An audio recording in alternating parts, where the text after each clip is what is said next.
Hello, good morning सभी बच्चों को आज का नमस्कार।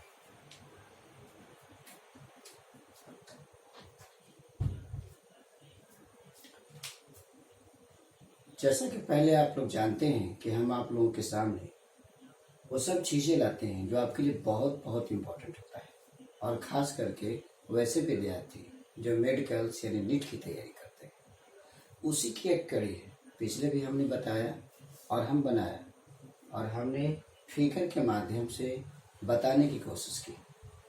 हमने क्वेश्चन के आधार को देखते हुए मैंने ये बात बनाई है कि किस प्रकार क्वेश्चंस आते हैं और किन किन चीज़ों को टच करता है। इसी में एक कड़ी में इसके पहले हमने टेस्टिस का बताया था, स्क्रोटम के बारे में जिक्र किया था, लेकिन आज हम चाहते हैं कि हम इसके बारे में इंटरनल स्ट्रक्चर के बारे में कर लें कि इसमें आखिर होता है क्या, क्योंकि इससे भी कभी कभी सवाल एम्स के जैसा सवाल जो कि बहुत बहुत डिफिकल्ट होता है पूछा जाता है।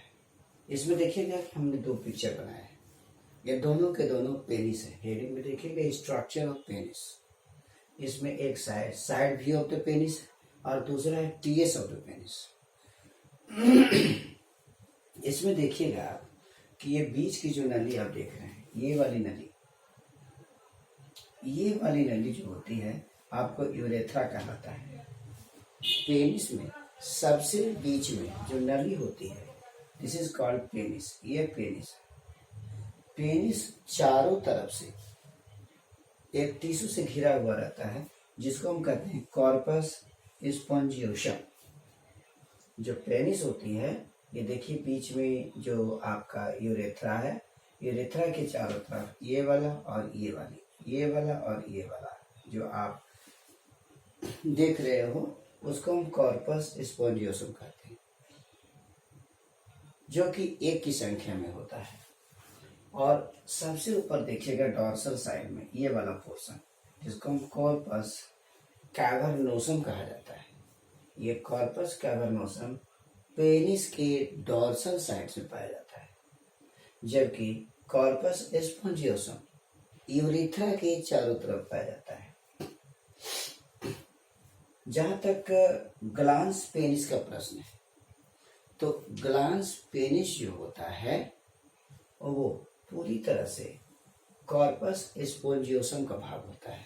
यहाँ देखिए ये कॉर्पस स्पॉन्जियोसम है ऊपर और नीचे दोनों से, और अंत में यही ग्लांस पेनिस में कन्वर्ट कर दिया है।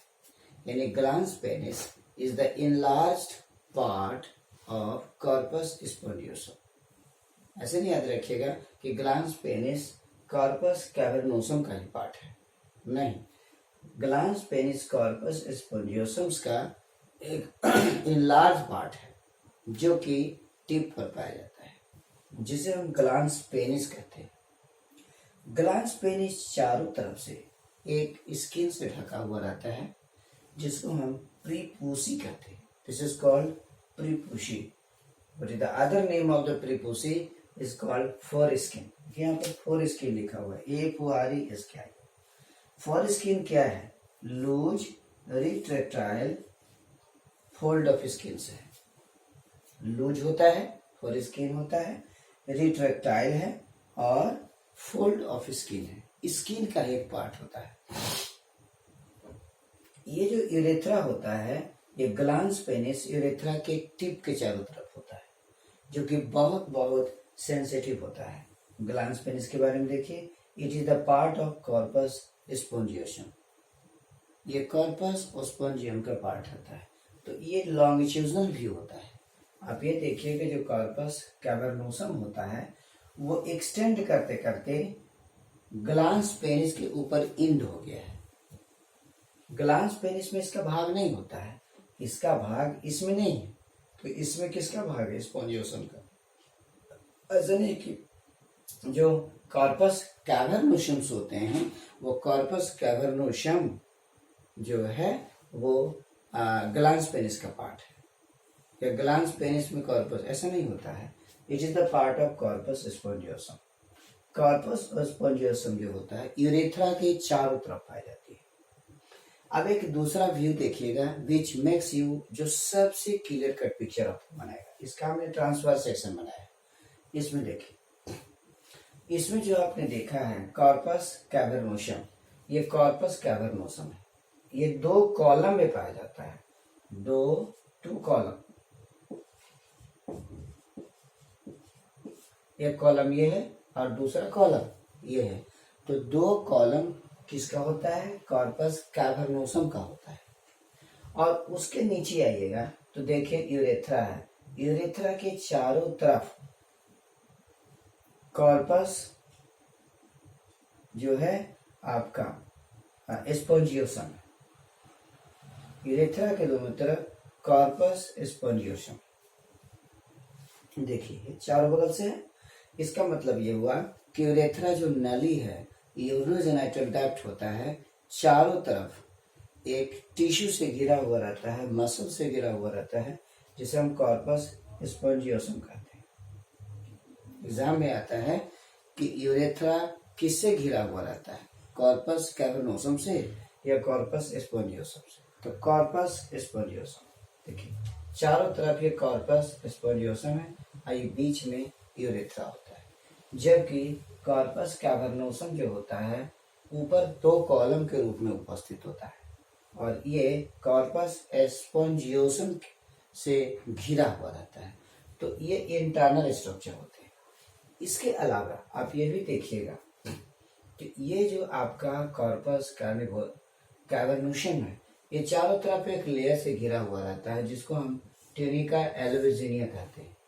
इतना ही नहीं, इसके ऊपर अंदर बहुत सारे आर्टरीज होते हैं। आर्टरीज है, वेन का जाल बिछा हुआ रहता है। देखिए dorsal arteries, superficial dorsal veins होते हैं। इसके अलावा ये जो अंदर है, इसमें भी डीप आर्टरीज पाई जाती है। इसको हम यूरोजेनाइटल डक्ट कहते हैं। तो इस तरह से हम देखते हैं कि ये स्ट्रक्चर होता है जिसमें 2 पार्ट मुख्य रूप से भागा जाता है। एक को कहते हैं कॉर्पस कैवर्नोसम जो यूरेथ्रा के ऊपर होता है, जो 2 भागों में बटा हुआ रहता है। इसमें ये चाहे ये रहे या ये रहे, दोनों में खास करके टिश्यू पाया जाता है जिसको हम इरेक्टाइल टिश्यू कहते हैं। ये ऐसा टिश्यू है जो यूरेथ्रा को खड़ा करने में मदद करता है। अब ये तमाम जो स्ट्रक्चर हमने देखा, ये तमाम स्ट्रक्चर के बाद बात ये हो जाती है कि ये जो पेनिस होता है वो खड़ा कैसे होता है, वो इंजेक्ट कैसे करता है, क्योंकि जब तक स्टिफनेस नहीं होगा वो अंदर भेजाने में इंटर नहीं कर सकता है। अगर सॉफ्ट रहेगा तो अंदर नहीं जाएगा। इसलिए एक्साइटेशन बहुत जरूरी होता है। तो एक्साइटेशन में क्या होता है कि जैसे ही हम लोग एक्साइटेड होते हैं, वैसे ही क्या होता है कि देखिए जितना भी ब्लड है, आर्टरीज है, आर्टरी से एकाएक ब्लड अंदर प्रवेश करता है। ये आर्टरी के माध्यम से इसके में, चाहे इसमें हो या इसमें हो, आपका ब्लड सप्लाई हो जाता है। जैसे ही ब्लड सप्लाई होता है, आर्टरी फूल जाता है। जब आर्टरी फूल जाता है तो क्या होता है कि वेन दब जाता है। आर्टरी की जब फूलता है, जब ब्लड ढेर सारा सप्लाई हो जाता है, वेन हम लोग एक्साइटेड होते हैं।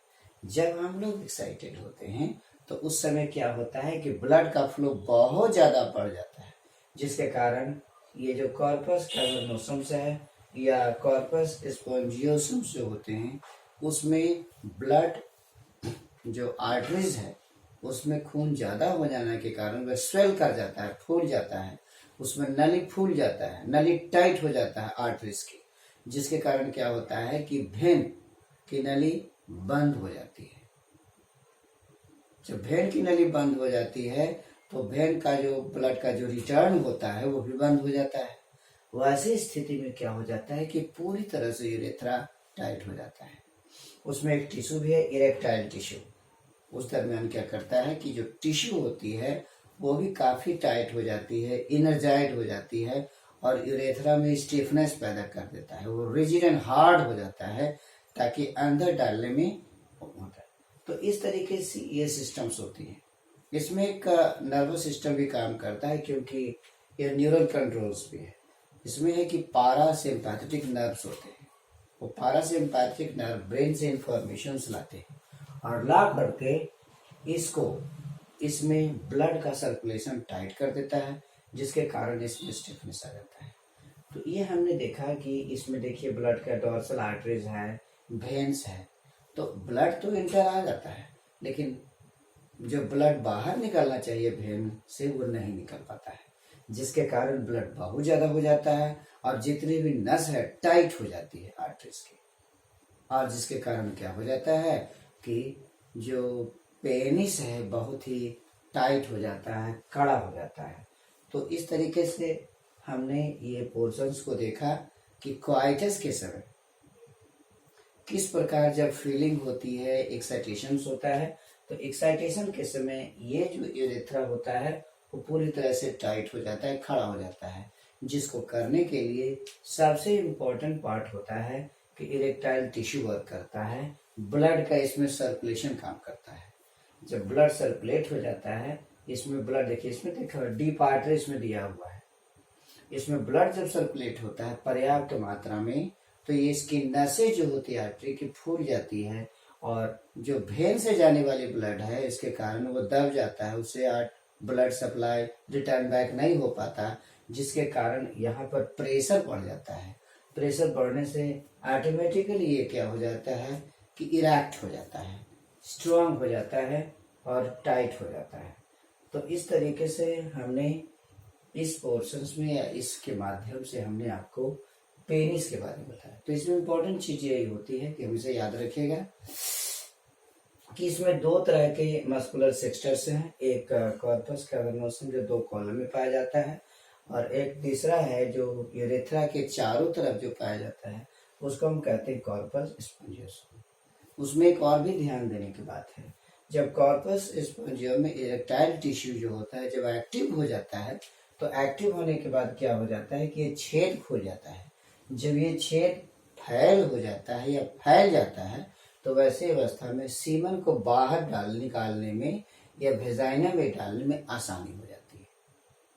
यानी कि जब आप एक्साइटेड हो जाते हो और ब्लड सप्लाई अगर भर जाता है, तो वैसे स्थिति में क्या हो जाता है कि ये यूरेथ्रा की जो नली होती है वो ज़्यादा खुल जाती है। जो पतली नली होती है वो ज़्यादा खुल जाएगी, चौड़ी हो जाएगी, जिसके कारण हमारा जो सीमन है आसानी से बाहर ला करके उसको वेजाइना में इंजेक्ट कर दिया जाता है। तो इसमें इम्पॉर्टेंट एडेप्टेशंस हैं पेनिस में, और एक खास बात ये होती है ग्लांस पेनिस है। ग्लांस पेनिस जो होता है बहुत ही सेंसिटिव पार्ट होता है। ग्लांस पेनिस जो होती है कॉर्पस स्पॉन्जियोसम का लार्ज जो होता है, और इसमें नर्वस एंडिंग होती है। वो नर्वस एंडिंग जो होता है बहुत ही हाईली एक्टिवेटेड और एक्साइटेड होता है। जब हम सेक्सुअल अट्रैक्शंस करते हैं, किसी के प्रति अट्रैक्शन करते हैं, तो ये पोर्शन जो होता है वो बहुत ज़्यादा एक्साइटेड हो जाता है, और एक्साइटेड होने के कारण अट्रैक्ट होने की क्षमता डेवलप हो जाता है, कॉपुलेशन करने की क्षमता हो जाता है, क्वाइटस करने की क्षमता डेवलप हो जाता है। तो ये बहुत ही उसी प्रकार जिस प्रकार फीमेल के केसेस में क्लाइटोरिस होता है, फीमेल का जब वेजाइना का अध्ययन करिएगा तो उसमें हमारा पेनिस है और उसमें क्लाइटोरिस है, दोनों काफी सेंसिटिव और नर्वस होते हैं, और उसमें वो जब एक्टिव हो जाता है तो हम लोग भी एक्टिव हो जाते हैं क्वाइटस करने के लिए। तो इस प्रकार हमने देखा कि पेनिस का हमने स्ट्रक्चर बनाया, पेनिस के इंटरनल स्ट्रक्चर को हमने दिया, और इसके साथ साथ हमने उसका टीएस सेक्शन भी काटा, क्योंकि ये जो आपका जो लेयर है ये दोनों का किस प्रकार स्थापित है, किस प्रकार बना हुआ है, ये आपको दिखाया जा सके, और ये किस प्रकार टाइट होता है, और किस प्रकार टाइट होने के बाद इंजेक्ट करता है, क्या होता है, ये हमने इसमें आपको माध्यम से एक छोटा सा वीडियो बनाया आपके लिए, ताकि आपको कोई प्रॉब्लम ना हो। जहाँ तक एग्जामिनेशन की बात है, तो ये होता है कि एग्जामिनेशन में ये टाइटनेस कैसे आता है, दूसरा आपको ये आ सकता है, आपको ये आ सकता है कि दो तरह का मस्कुलर एरिया होता है, कॉलम होता है, तीसरा है कि ग्लांस पेनिस क्या चीज है, और चौथा है कि भाई आपका परफेसी क्या है।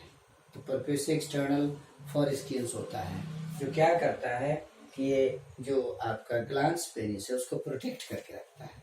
इसका सिर्फ इसका काम प्रोटेक्शन करना है। अब प्रोटेक्शन किसी जर्म से करता है, बैक्टीरिया है, वायरस से, इसे प्रोटेक्ट करने की कोशिश करता है। तो ये तमाम हमने वीडियो बनाया आपके लिए, और इससे आप फायदा लेंगे, इसको पढ़ेंगे, अध्ययन करेंगे और तब इसे लाभान्वित करेंगे। कोशिश करेंगे कि हम शेयर भी करें और लाइक भी करें। Thank you.